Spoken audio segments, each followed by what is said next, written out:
এখানে যারা উপস্থিত আছে কার কার নাম কেটেছে একটু হাত তুলবেন। হ্যাঁ,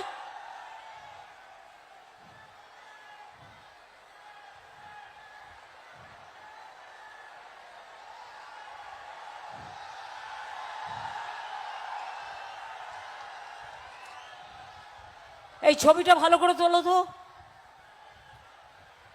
ভিডিও করো এটাকে, ভালো করে হাত তুলুন যাদের নাম কেটেছে।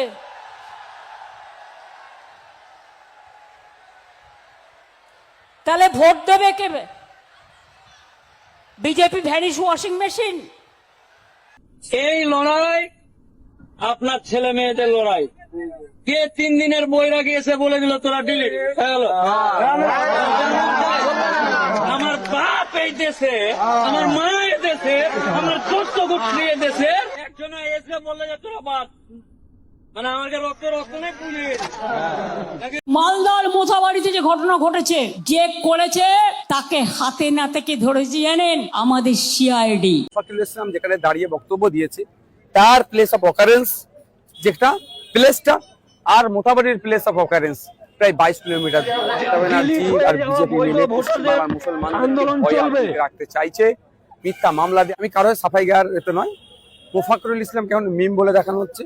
মোফাক্কিরুল ইসলাম 2016 সালে এখানে তৃণমূলের যিনি বিধায়ক হয়েছেন তার চিফ ইলেকশন এজেন্ট ছিল। তাহলে মোফাক্কিরুল ইসলাম তাহলে আজকে তৃণমূল। আমি বলছি মোফাক্কিরুল ইসলাম 2021 সালে মিমের কন্টেস্ট করেছে, তার রাজনৈতিক পরিচয়, তারপরে মিমের সাথে কি সম্পর্ক ছিল আমি জানি না, কিন্তু প্রশ্ন হচ্ছে মোফাক্কিরুল ইসলাম যেখানে দাঁড়িয়ে বক্তব্য দিয়েছে তার প্লেস অফ অকারেন্স যেটা প্লেসটা আর মোথাবাড়ির প্লেস অফ অকারেন্স প্রায় 22 কিলোমিটার দূর। মমতা ব্যানার্জি আর বিজেপি মিলে পশ্চিমবাংলার মুসলমানদেরকে ভয় আতঙ্কে রাখতে চাইছে মিথ্যা মামলা দিয়ে। আমাদেরও প্রার্থীকে মোথাবাড়ি অ্যারেস্ট করে আমাদেরকে ভয় দেখাতে চাইছে, এই ভয় আমরা পাই না।